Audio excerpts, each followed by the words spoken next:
Well, it's 40 days until the excitement of the Olympic Games kicks off in London. So here on Weekend Breakfast, we thought we'd spend the next few weeks looking at how our top athletes will prepare to compete.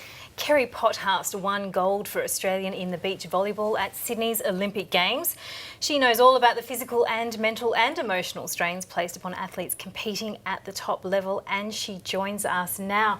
Well, Kerri, when I was doing a little bit of looking into all things Olympics and finding out about your career in particular with beach volleyball, I was intrigued to read that in the lead up to the preparation for Sydney Olympics back in 2000, there was actually a bit of firewalking involved.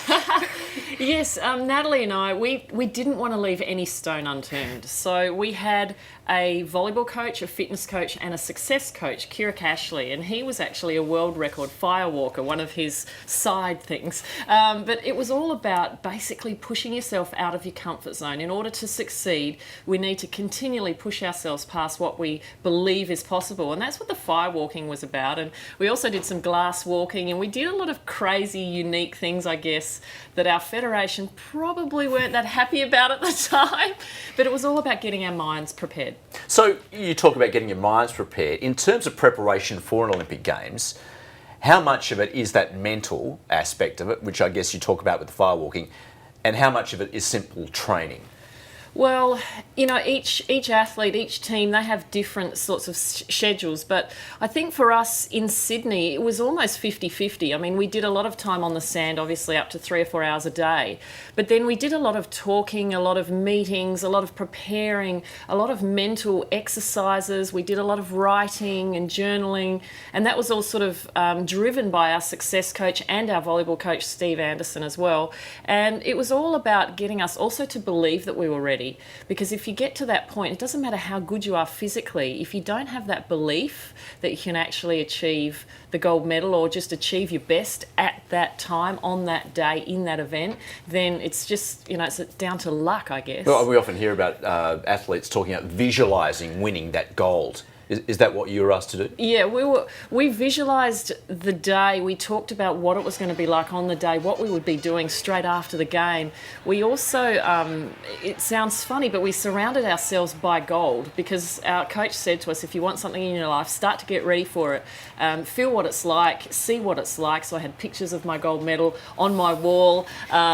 We also collected gold things. So we had palm olive gold soap, we had Colgate gold toothpaste, anything that came in the colour gold. We just wanted to totally immerse ourselves in this moment, and we in fact tried to become gold medalists in 1998, 2 years before the Olympic Games. So we said if we can start to be and act and live like an Olympic gold medalist, then along the way, you know, if we're good enough, we'll pick up the gold medal, and it won't be such a surprise and such a shock to be standing there on the day trying to win that game and be all, you know, new. It was something that we sort of ingrained in ourselves, so we're ready for the day. In your mind, you've already won, so it takes the pressure off a little. Absolutely. Do you think that there's more emphasis now these days with training to develop that side of what your performance will be, to involve psychology and those sorts of things? Absolutely, because so many world records are being beaten every single day, every week.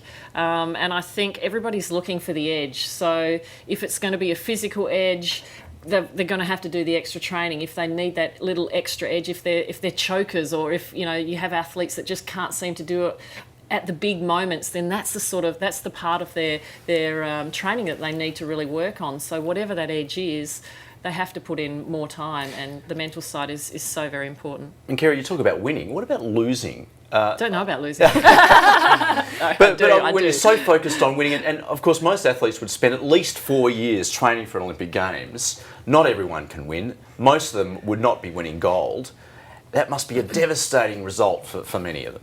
Look, it definitely is. There's always those people that do exactly what you do and end up with one step less, or 2 or 3, or maybe don't even qualify for the games. You know, we see about 400 or 500 athletes who get there from Australia, but we don't see the 10,000 athletes who are training, you know, up to that point and don't quite make it to the games. So there are a lot of people that put in the same amount of effort, and you know, there's the gods are shining for some people on some days and gives them an extra 1/100th of a second or something to get through their event. And, you know, sometimes a little bit of luck is great, but, you know, at the end of the day, I think the belief, for me, it's the belief part. You know, if you really believe you can do it, then if physically you've got all the attributes to actually get there and perhaps win that gold medal, then you're one step ahead of someone who has a bit of fear or a bit of doubt. You have to get rid of all that by the time you get to the games. You can't go into the games with any doubt, any fear, if you really are trying to get that gold medal.